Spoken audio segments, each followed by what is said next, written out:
안녕하세요. 족부정형외과 전문의 김지범이 들려드리는 발에 관한 톡톡 시간입니다. 네, 오늘의 주제는요. 발톱 앞부분의 내성 발톱의 수술적 치료에 대해서 말씀을 드리려고 합니다. 흔한 내성 발톱은 보통 발톱이 휘어서 양옆에 살로 파고들어서 염증과 통증이 유발되는 이 사진에서 보이는 형태예요. 즉 발톱이 이렇게 있으면 발톱의 양옆만 문제가 되는 경우가 많습니다. 이게 흔한 타입이고요. 이제 오늘 말씀드리려고 하는 거는 발톱의 앞부분이 문제가 되는 거예요. 근데 이런 앞부분의 내성 발톱은 이 사진에서 보이시는 것처럼 발톱에 변형이 있으면서 이 변형된 발톱이 발톱 앞부분에 있는 살로 파고 들어가서 통증이 유발되는 건데 되게 드뭅니다. 이러한 변형은. 그래서 발톱의 앞부분이 보통 변형이 되면서 발톱 앞부분이 살을 파고드는 이유는 대부분 외상 후에 발톱 변형이 생겨서 그래요. 이 얘기가 무슨 얘기냐면 저희가 발톱이 있잖아요. 이 발톱이 대부분 살을 누르고 있습니다.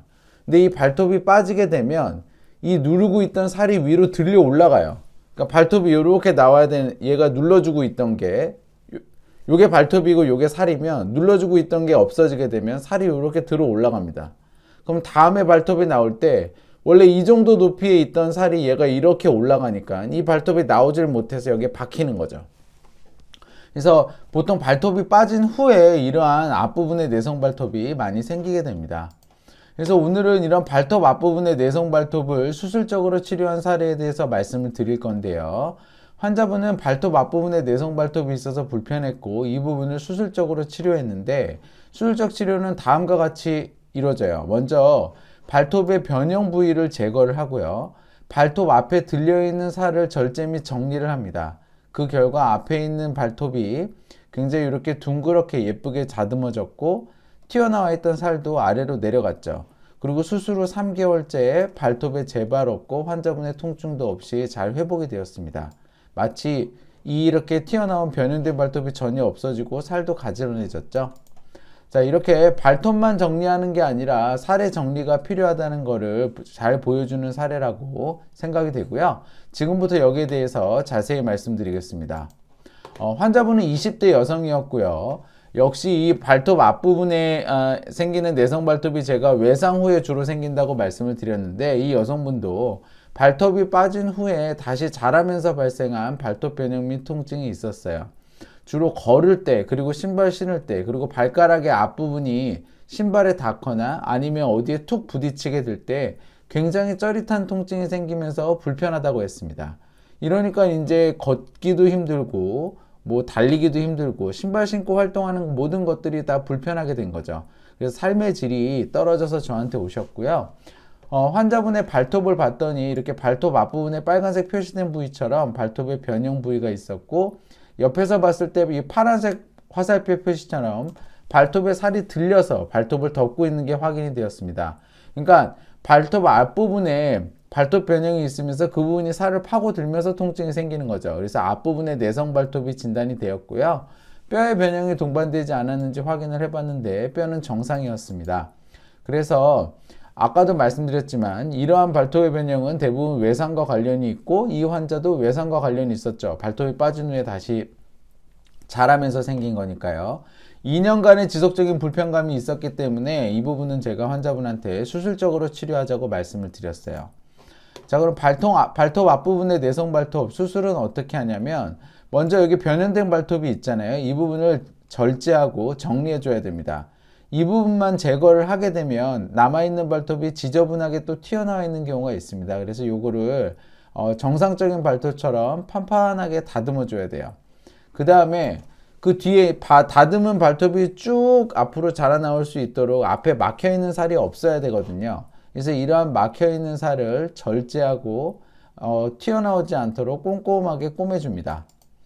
그래서 살을 정리하는 이유는 새로 발톱이 이렇게 자라나올 때 살이 막고 있으면 다시 또 박히잖아요. 그래서 이 살을 정리를 해서 이 발톱이 자라나올 때 막지 않고 이 발톱이 정리된 살 위로 이렇게 자연스럽게 타고 나올 수 있도록 이런 모양을 만들어줘야 결국에는 재발이 안 되는 거거든요. 그래서 재발을 막는 데에 살을 정리하는 게 굉장히 중요한 역할을 합니다. 이러한 내성 발톱 수술은 당일 입원이 필요해요. 마취도 하고 항생제도 맞아야 되기 때문에 그렇고요. 마취는 발가락 마취만 하고 바로 걸을 수 있습니다. 근데 그날은 피가 많이 나니까 좀 두껍게 소독을 하고 다음날 오시면 가볍게 소독을 하는데, 가볍게 소독한 다음에는 뭐 신발을 신어도 돼요. 하지만 이 부위, 발톱에 수술한 이 부위가 많이 아프다 보니까 앞이 막혀 있는 신발은 신기 어려운 경우가 있어서 2주간 슬리퍼를 신는 경우도 있습니다. 그래서 직장 생활 하시는 분들한테는 이러한 부분을 미리 알려드리고 있어요. 그래서 수술 전에 간단하게, 수술 후에 이제 결과를 간단히 보시면, 수술 전에 앞에 튀어나온 발톱이 있고 살이 덮여 있는 게 보이죠? 수술 직후에 그 튀어나온 발톱 잘 정리가 됐고, 덮여 있던 살도 아래쪽으로 잘 내려가 있습니다. 그리고 수술 후 3개월째에 발톱의 모양이 예쁘고 앞에 올라와 있던 살도 잘 정리가 된 게 유지가 되고 있습니다. 그래서 환자는 수술 후 3개월 차에 통증도 없어졌고 발톱의 변형이 재발 안 해서 굉장히 좋다고 이야기를 해주셨어요. 자, 정리해 보겠습니다.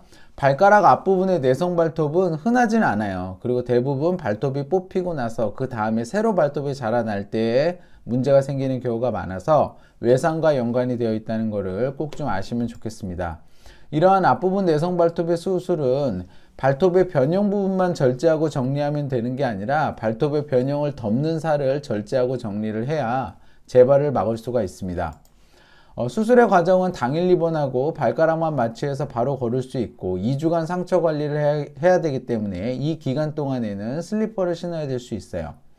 자, 이러한 발톱의 변형으로 인한 불편감은 우리가 걸을 때 그리고 신발 신을 때 불편감을 유발하기 때문에 생각 외로 삶의 질을 많이 떨어뜨립니다.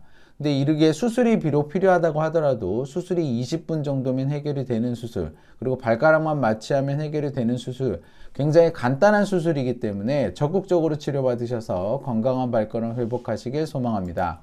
건강한 발걸음 행복한 100세 인생, 발에 관한 톡톡이 함께합니다.